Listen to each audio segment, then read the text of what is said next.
So my parents moved here about 35 years ago. We began an entirely new life as transplants from the Northeast to the remote desert. It was totally different. I mean, it was really a different world. And our neighbors didn't know what Jewish people were. In fact, the neighbor came in our first week or two and wanted to know what it was like to be Jewish. We became involved in the Jewish community. At the Federation, I became involved in Jewish Family and Children's Service.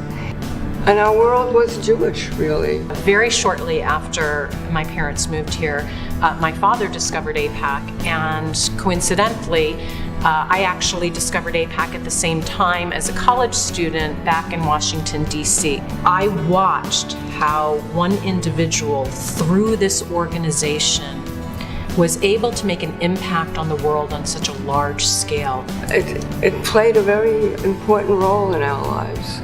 It showed me that as an individual, if I invest myself, I too could follow in his footsteps and make a difference for the safety and security of Israel. It has been an absolute joy to celebrate being Jewish with my children.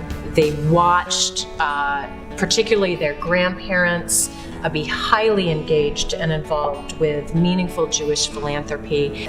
You know, the community went through a real kind of point of struggling to find who are those next leaders. I think we're on the cusp of an incredibly exciting time.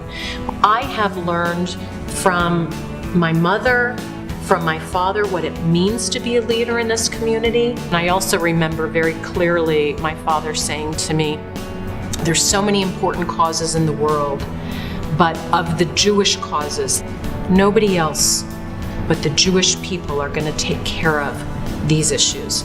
I think being Jewish is a gift. I'm deeply appreciative and deeply committed to give back, to make sure that these services, these agencies are there for not only my children, but all the future generations to come.